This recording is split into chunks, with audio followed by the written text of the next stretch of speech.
Okay, if you're looking for an off-season or an on-season, right?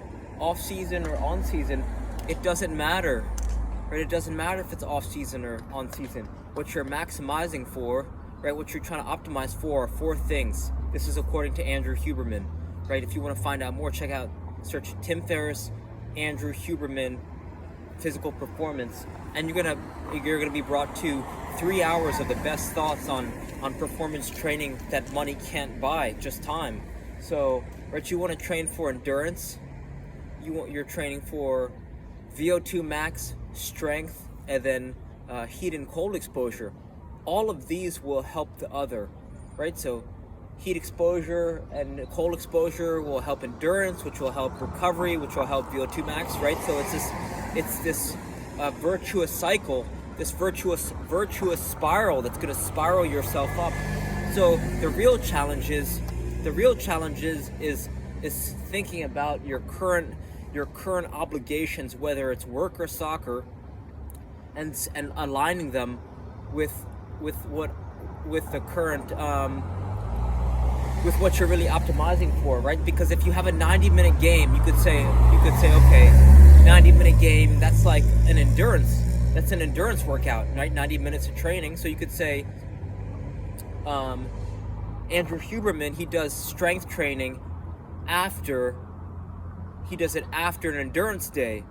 But if you feel so tired, if you feel too tired to do endurance training, and to do strength training after that 90-minute game, then maybe you could say, okay, I'm going to do a heat and cold exposure recovery day, right? So that would come after your game, and then the day after your recovery day, maybe you could do that could be your strength day. So it's harder. In this sense, it's harder to do this training program because it makes you think. Not because it's physically harder, but because you have to be more adaptive mentally. But in the long run, this is going to help your overall performance, because you're going to start to cater your own training based on your training schedule. So you're really going to have to be right. It's more challenging in that sense. So you really want to check out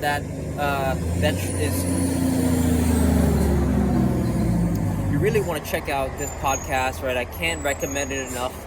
It's like from 4 years of playing high school soccer to 5 years of playing college soccer, up and 10 years after training, 10 years out from playing college soccer, right? That's close to 8. That's like 20 plus years. I wish I could have known this stuff. So I think you're going to get a more advanced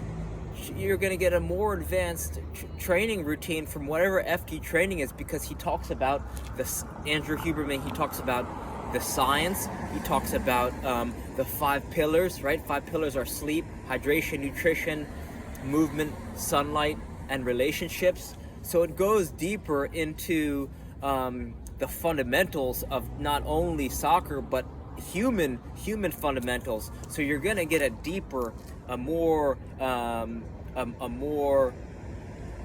fundamental understanding of physical performance and the things that you want to focus on that are gonna take your game that are gonna take your human performance to the next level, not just soccer performance, right? You want to be, even if you put soccer aside, right? Soccer players are humans on a deeper level. So when you speak about human performance, it's really going to elevate you. So I think, I can't give you the FTTraining protocol, right? I don't even know what that is, but I think on a deeper level, you're going to get more. So you're going to find more success if you check out Andrew Huberman and Tim Ferriss, 1 hour or 3 hour long. It's 2.5 hour long podcast. It's on YouTube. It's also on Apple Podcasts or whatever. So check that out and reach out with any questions. And I hope this helps. All right, thank you.